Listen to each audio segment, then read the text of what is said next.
예수님께서 예루살렘에 입성하시고 그 예루살렘 성전을 정화하시는 사건이 있었습니다. 엄청난 사건이죠. 완전히 뒤집어 엎었으니까 특별히 종교 지도자들한테는 뼈아픈 장면이 되겠습니다. 자기 자신들의 권위가 하루아침에 무너지고 자기의 밥줄이 끊겨지는 그런 상황이 자신들의 눈앞에서 그대로 연출됐으니까요. 그때 그들이 가만히 있을 수 없어서 따지는 마음을 가지고 당신 뭐 때문에 이러시오? 아니 무슨 권위를 가지고 이러시는 거요? 라고 그렇게 묻죠. 그때 예수님께서 세 가지의 비유를 들어서 그들을 깨우치시려고 했습니다.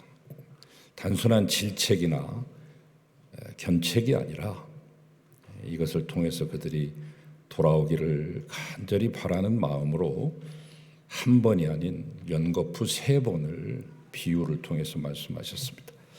오늘은 그 세 번째 비유가 되죠. 첫 번째는 두 아들의 비유. 포도원에 좀 가라고 하니까 큰아들은 간다고 하더니 안 가고 둘째 아들은 안 간다고 하더니 깨우쳐서 뒤늦게 갔다. 누가 더 옳으냐라고 예수님이 질문하시고, 두 번째는 포도원 농부의 비유. 품삯을 받으려고 소장료를 받으려고 종을 보냈더니 다 죽이고 내 아들 보내면 죽이지 않겠지 이렇게 생각하고 아들까지 보냈는데도 아들도 죽이는 그런 악한 이 포도원 농부의 비유를 통해서 너희들의 그 악함이 그 포도원의 농부의 악함과 같다라고 하는 지적을 해주시죠. 그리고 이제 오늘 이어서 이 천국 혼인잔치 비유가 나옵니다. 예수님의 그 주요 설교나 비유나 가르침의 테마가 뭐냐면, 핵심 키워드가 뭐냐면 하나님의 나라입니다.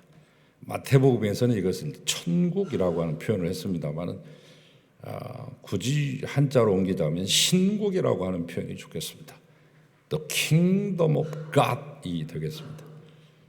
회개하라 천국이 가까웠느니라 라고 하는 것이 예수님 이 공생의 데뷔 무대의 첫 번째 던지신 선언인 것처럼 마지막까지 승천 직전에서도 하나님의 나라를 말씀하셨던, 입만 열면 하나님 나라를 외치셨던, 그래서 특별히 비유도 천국에 대한 비유들이 집중적으로 마태복음 13장과 오늘 이 말씀도 그렇고 25장에서 우리가 만나게 되는 비유도 천국에 대한 비유가 펼쳐지죠.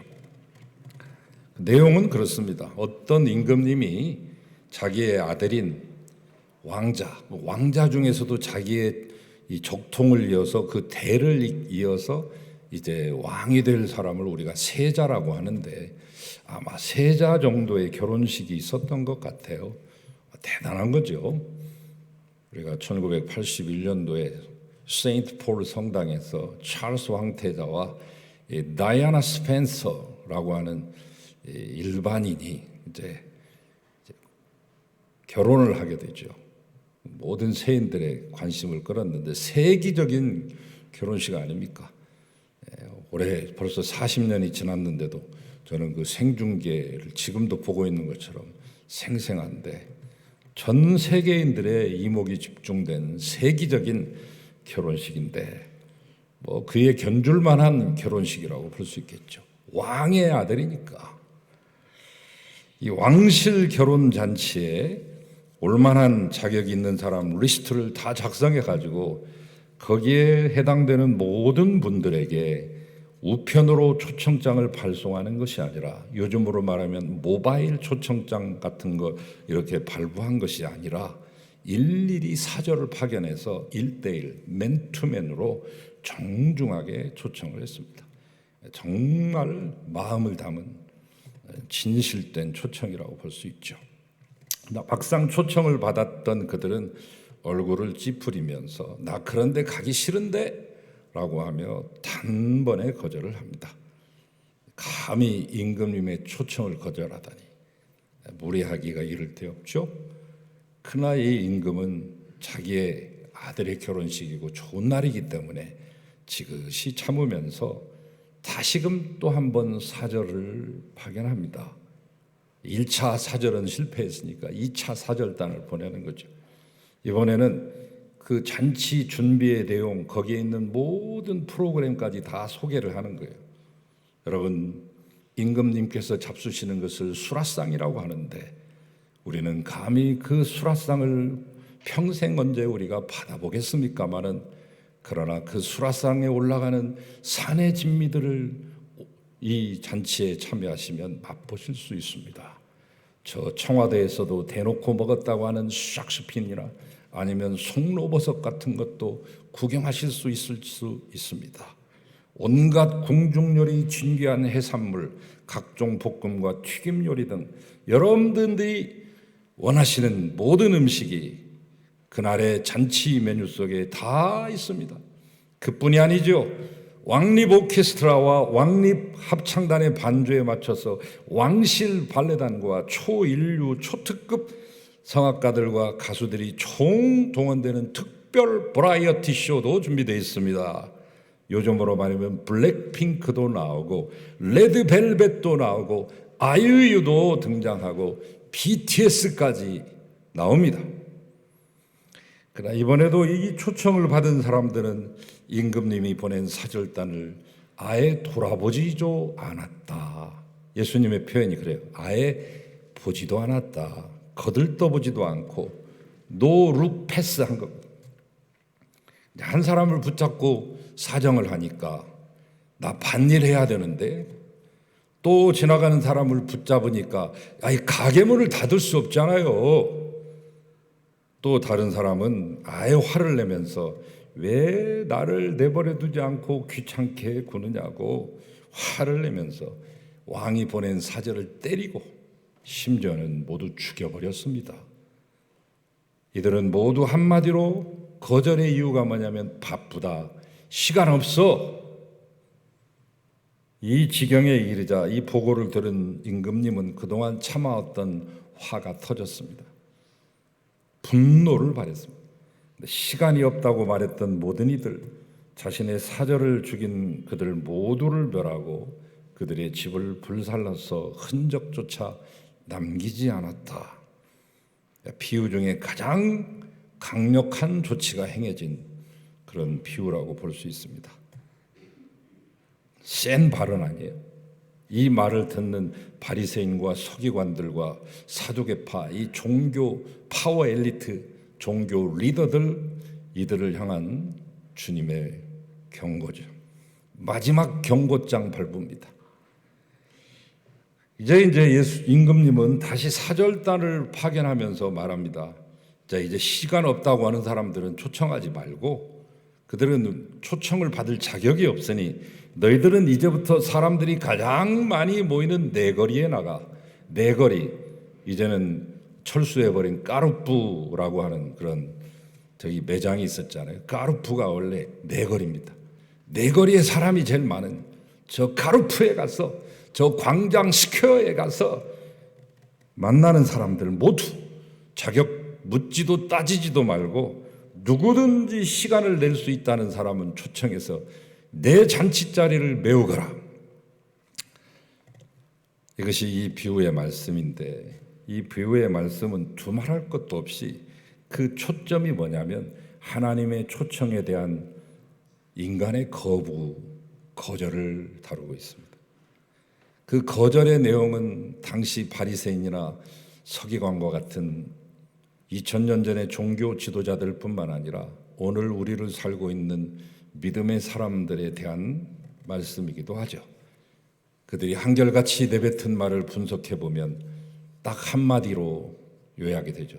시간이 없어요. 바쁘다니까? 사실 우리가 하는 핑계 가운데 가장 많은 핑계가 뭐냐? 시간이 없다는 거 아니겠습니까? 우리는 시간이 없습니다 말하지만 엄밀히 따지고 보면 그게 아니죠. 먼저 시간이 없는 것도 아니에요. 하루를 우리 몇 시간으로 삽니까? 25시간으로 사시는 분이 계십니까? 아무도 없죠. 시간이라고 하는 것은 누구에게나 똑같이 24시간. 어느 한 사람도 단 1분이라도 더 가지지 못하며 어느 한 사람에게도 단 1초라도 모자라지 않는 시간. 누구에게든지 똑같이 주어지고 있습니다. 그래서 시간이 없다는 말은 결국 하루 24시간의 시간이 있긴 한데 나를 위한 시간 외에 하나님을 위한 하나님의 요청에 사용할 시간은 없다라고 하는 거절이요, 거부인 것이죠. 이 천국의 주인이신 하나님께서 베푸시는 천국 잔치의 초청에 여러분은 지금 현재 어떻게 응답하고 계십니까? 우리가 먼 훗날 우리의 숨이 멎은 후에 가게 될 그 천국에서도 그렇지만 지금 현재 하나님이 천국 잔치를 진행하고 계시는 중인데 여러분은 지금 이 천국 잔치에 참여하려고 하는 그런 분들인데 어떤 응답을 하나님이 보낸 사절단에게 어떤 응답을 해주고 계십니까? 금년도 벌써 3분의 1이 휙 지났네요. 제가 살아오는 시간이 길진 않지만 올해가 2022년이 제일 빨리 간 것 같아요. 코로나 때도 엄청나게 빨리 갔는데 2022년 되니까 벌써 5월이 다 지나가고 있다는 사실을 제가 받아들일 수가 없는 거예요. 아마 여러분도 비슷하게 이 세월의 흐름을 느끼고 계실 텐데 정말로 예수님이 바로 우리의 삶에 있어서 주인 되심을 바로 고백하며 살고 계십니까? 간혹 이 초청에 대해서 오늘 이 예수님의 비유에 나온 등장인물들처럼 시간이 없다고 거부하시는 분들도 계시지만 그 거부의 내용을 자세히 분석해 보면 아니 자세히 볼 것도 없이 단연 첫째 가는 이유 현대인들이 실제로 너무나 바빠졌기 때문일 것입니다. 실제로 많이 바쁩니다.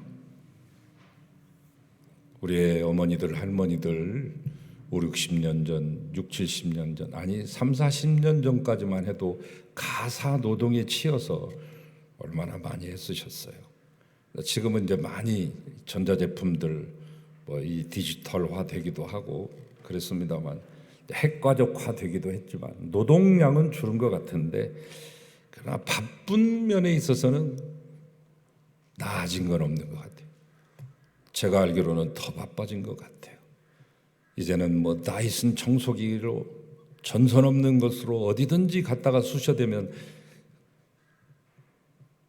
먼지를 흡입할 수 있고 가만히 풀어놓으면 지가 알아서 소파 밑으로 침대 밑으로 탁자 밑으로 파고들어서 돌아다니는 AI 로봇 청소기까지 등장하고 세탁기로도 부족해서 그 위에 2층 올려가지고 건조기로 돌려가지고 끝나면은 알림이 설정이 돼 있고 끝나자마자 문이 촥 열리면서 수분을 빼주는 기능까지 있는 건조기 주방의 모든 것들이 몇백만 원대를 넘어서 이제는 거의 사치품에 가깝게 수천만 원대의 전자제품들로 무장하고 있지만 그래 여전히 옛날에는 옷 한두 벌 가지고 단벌 신사로 사는 사람도 많았으니까 옷 빨아봐야 얼마나 빨겠습니까?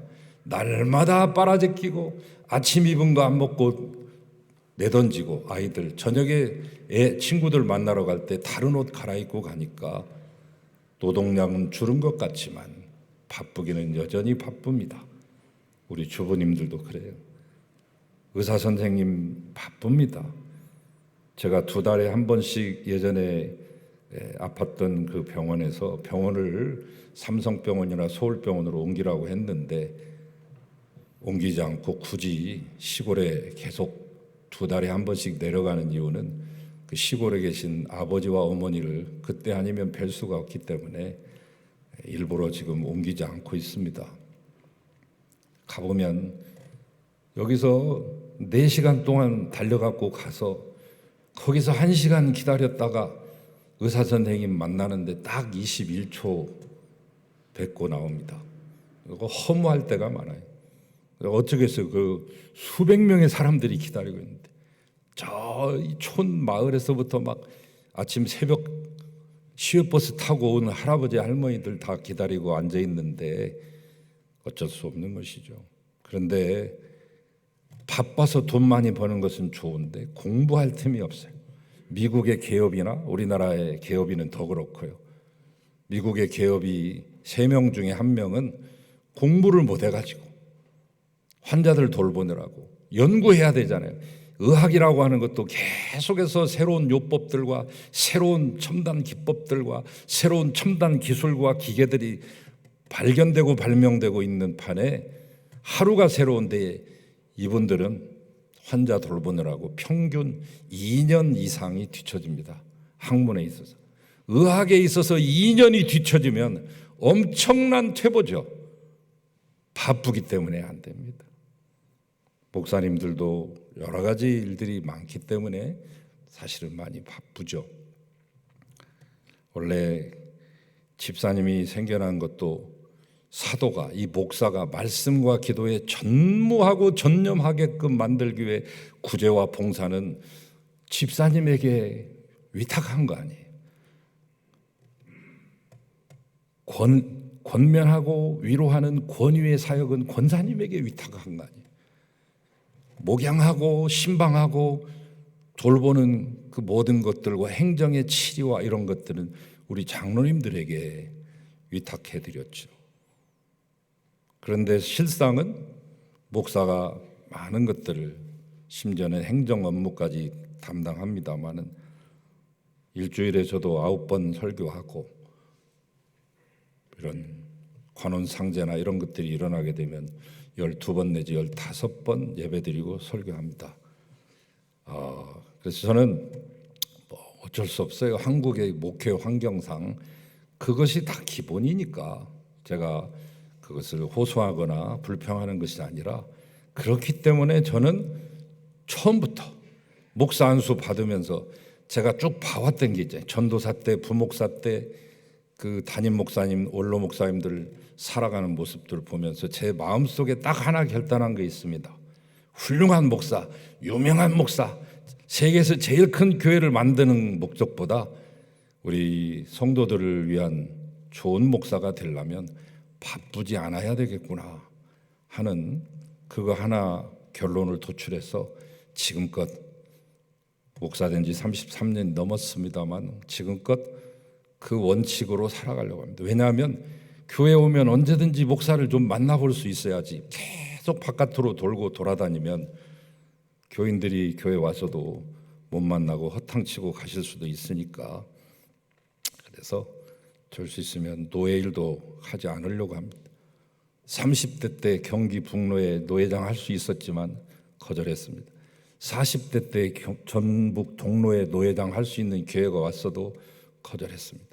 피해서 여기까지 왔는데 여기서 또 하라고 그래서 몇 번을 도망쳤는데 하실 분이 없다고 꼭 해야 된다고 그래서 어쩔 수 없이 노회장 한 번은 했습니다마는 총회에서도 위원장이나 부장을 한 번도 총회에 출입한 지가 30년이 다 돼가는데 한 번도 해본 적이 없습니다.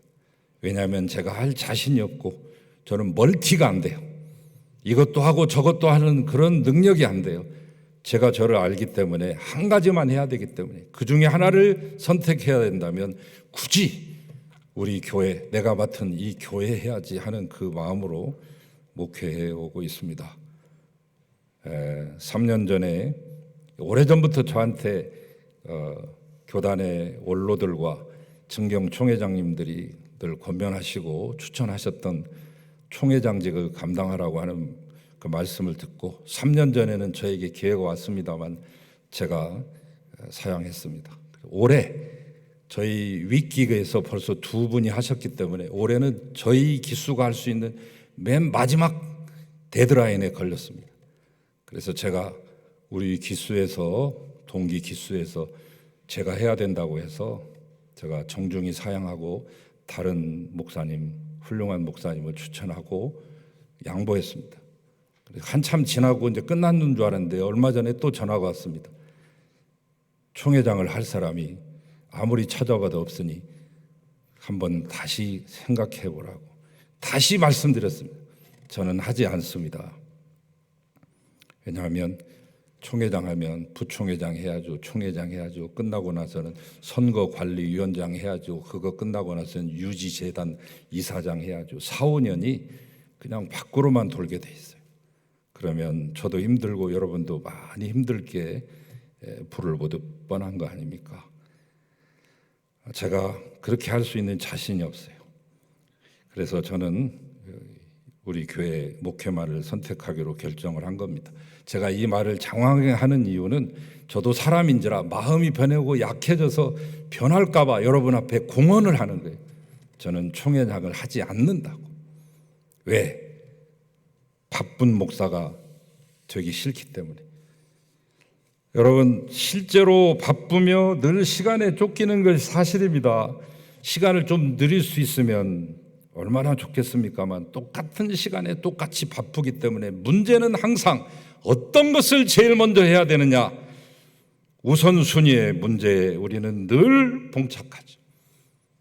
7년 전 목사님들과 함께 참 우스워요. 수련회를 갔는데 수련회 프로그램 비가 넘어와가지고 하려고 하는 프로그램을 못해서 마침 그때 막 공전의 히트를 하고 있었던 영화 곡성이라는 영화를 목사님들이 단체로 가서 가득 시골 극장에 앉아 있는데 참 우습더라고요. 목사님들이 단체로 가서 귀신 영화를 보고 있었으니까. 그 귀신 들린 꼬마가 했던 대사가 저는 지금도 하나님의 목소리처럼 들려요. 천둥 소리처럼. 그 꼬마가 아빠한테 얘기하잖아요. 막 푸념 섞인 듯이 쏘아붙이면서 공격하면서 했던 대사가 하나님이 저한테 하신 말씀 같아요. 무엇이 중한디? 무엇이 중한지도 모름서.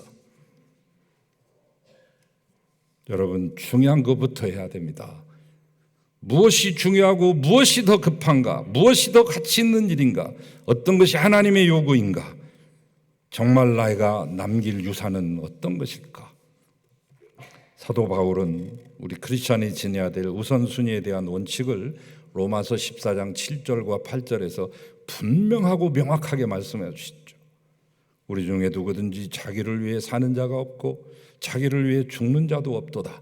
우리가 살아도 주를 위해 살고 죽어도 주를 위해 사나니 사나 죽으나 우리가 주의 것이로다. 할렐루야. 최우선순위는 바로 하나님의 요구에 둬야 됩니다. 우리가 근본적으로 시간 사용의 우선순위를 뒤바꾸고 있는 것은 다른 게 아니고 그 시간을 마치 내 것인 양 착각하고 살기 때문입니다. 제가 병원 신방 가면서 수많은 사람들한테 들었던, 목사님 이런 날이 올 줄 알았으면 그렇게 사는 게 아닌데요. 제가 병실에서 죽어가면서 제 자신을 바라봤을 때 왜 진작 깨닫지 못하고 이런 극한 상황이 다왔을 때 오늘 죽을지 내일 죽을지 폐혈증에 걸려서 이제는, 그때 저희 교회 안에 대학교 병원에 교수도 있고 대학병원의 원장도 있고 의사 선생님들이 10분이 넘었는데 목사님 얼마 안 남았습니다. 심각합니다. 폐혈증입니다. 폐혈증은요 금방 오래 못 삽니다. 이렇게 얘기하면서 한마디씩 던지고 가는 그 말을 들을 때 내가 좀 더 일찍 깨닫고 시간의 우선순위 두면서 하나님이 기뻐하시는 일부터 먼저 했으면 좋은데,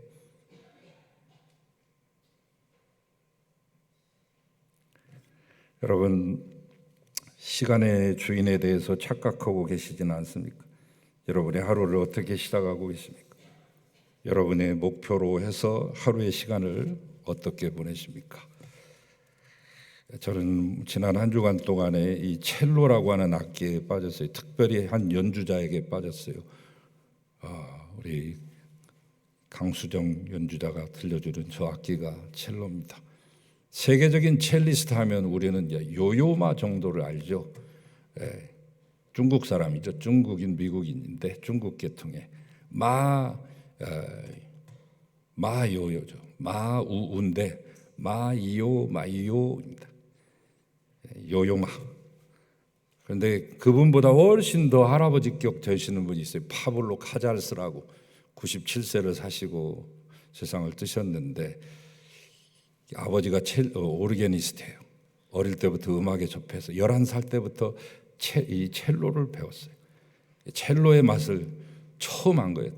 다른 사람 첼로 연주의 소리를 듣고 소리가 저렇게 인간적일 수가 있나, 그 매력에 확 그 어린 나이에 빠져가지고 첼로를 배우는데 13살 될 때 그동안에는 2년 동안은 꼬마 첼로를 이렇게 배운 거예요. 그다음 풀 버전 첼로를 아버지한테 선물 받은 그날 아빠의 손을 잡고 중고 서점을 갔습니다. 특별히 중고 악보를 파는 이 스코 악보를 파는 서적에 가다가 이 소년의 눈에 첫 번에 띈 책이 있어요.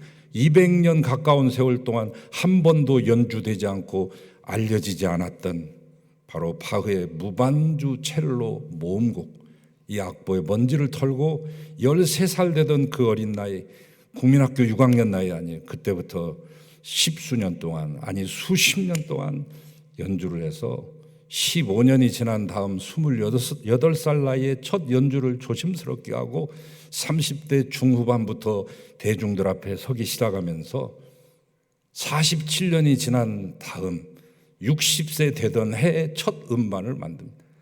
여러분 47년 동안 날마다 갈고 닦았으니까 이게 얼마나 녹익은 작품이, 예술적으로 승화된 작품이 되겠어요. 여러분도 꼭 한번 들어보세요. 전곡을 들으라고 말씀 안 드릴게요. 2시간 8분 이상 걸리니까 3분짜리 하나만 딱 들으세요. 바흐의 무반주, 이 첼로 무반주 모음집 중에 제1 넘버1의 서곡만 들으세요. 여러분 이제는 뭐 하버드나 예일이나 옥스퍼드나 케임브리지의 교수의 지식이 그들의 것 아닙니다. 우리가 언제든지 우리도 그들에 못지않는 정보를 접할 수 있고, 음악도 마찬가지. 한 사람의 클래식을 전공한 사람의 소유물이 아니라 대중화됐는데 제가 추천합니다. 그분이 이제 95세 생일 때 인터뷰했던 그 하나 있고 80세 생일 때 인터뷰 있는데 95세 때 했던 인터뷰도 감동적이에요. 왜 선생님은 그 연세까지 되실 때까지 매일 6시간 연습을 하세요? 그러니까 왜냐하면 지금도 제가 조금씩 발전하고 있다고 생각하기 때문이죠 하며 겸손히 말했던 그 장면도 인상적인데, 저는 80세 생신 때 그 축하 그 식장에서 기자가 묻는 말에 대답하셨던 그 말이 인상적입니다. 저는 지난 40년 동안 아침에 일찍 일어나면 언제나 바하의 음악 2곡을 연주했습니다. 여러분도 아시다시피 바하는 주로 거의 신앙적인 내용의 곡을 많이 쓰셨잖아요. 그러면서 제가 이 바하곡을 연습한 것은 그날의 시간, 연습을 위한 것이 아니라 그날의 시간을 하나님께 바친다는 헌신의 기도였습니다. 그 순간 나는 나와 나의 온 가족에게 축복이 임함을 느꼈습니다. 이 아침의 연주로 드리는 이 기도의 시간에 나는 영혼을 체험했고 끊임없이 부어주시는 하나님의 기적을 실감했습니다. 내가 살아온 하루하루의 날이 그래서 언제나 새롭고 감격스럽습니다. 그는 단지 첼로의 달인이요 첼로의 아버지가 아니라 첼로의 성인이요 첼로의 성자인 것이죠. 오늘 우리는 살아가면서 많은 문제에 봉착하게 됩니다. 경기가 침체되니까 사람이 돈이 쪼들리면 다 짜증스럽게 되고, 평소 같으면 그냥 웃어 넘길 수 있는 일들도 괜히 문제시가 되고, 대인관계도 원활하지 않습니다. 코로나로 인해 우리나라에 우울증 환자가 급증했고, 교회 안에서도 우울증 환자들이 빈번하게 속출하고, 코로나로 인해서 자살률 증가가 폭발적으로 드러납니다. 3명 중 1명 이상이 걸리는 코로나, 이미 620만 명이 죽었다고 하나 인도와 중국에 있는 이 통계를 다 합치면 전문가들은 1,500만 명에서 2,000만 명 죽었다고 봅니다. 왜냐하면 인도는 길에서 나고 길에서 죽는 사람이 2억 명이 넘고 카운트가 안 되는 거죠. 중국 땅은 철저히 봉쇄의 세계이기 때문에 10,000명 나왔어도 한 100명 나왔다고 그렇게 거짓말 치는 사회이기 때문에 어렵습니다. 오늘 우리가 이거 해결해 보려고 발버둥 치지만 계속 꼬이고 있습니다. 그러나 그때마다 지금까지 해왔듯이 계속해서 누구 때문이라고, 무엇 때문이라고 핑계만 하시겠습니까? 언제까지 그렇게 하시겠습니까? 결코 잊어서는 안 될 중요한 사실 한 가지, 나와 하나님과의 관계만이 내가 걱정해야 될 최후의 남은 유일한 우선순위라는 것. 예수님은 왕의 잔치에 초청했지만 시간 없다고 핑계하던 자들에게 마지막에는 군대를 보내어 처벌하였음을 말하고 계십니다. 이 말은 하나님의 결산이 있음을 분명히 말씀하고 있습니다. 오늘 그 결산의 날이 오기 전에 이미 우리는 이것을 알고 그날을 위한 우선순위를 정하며 대비해가는 사람이 되어야 되겠습니다. 이 우선순위의 중요함을 알고 언제 어느 때 그날 닥치더라도 준비된 사람이 되어야 되겠습니다. 하나님의 초청을 최우선시하시고 내 주님의 잔치에, 주님의 부르심에, 주님의 시간에 여기 제가 참여하고 있나이다 고백하며 하나님의 기쁨을 나의 기쁨으로 누리며 하나님의 잔치를 나의 잔치로 즐기는 천국 백성 되시기를 축원합니다. 주님 감사합니다. 그날이 오기 전에 준비되게 하소서. 그날이 오고 나서 후회하지 않게 하시고 어려울수록 더욱 모이기에 힘쓰며 하나님의 사랑을 전하기에 힘쓰고 풍성하신 주님의 은혜를 우리의 삶으로서 증거하는 아름다운 주님의 제자들이 되게 하여 주소서. 예수 그리스도의 이름으로 기도하나이다. 아멘.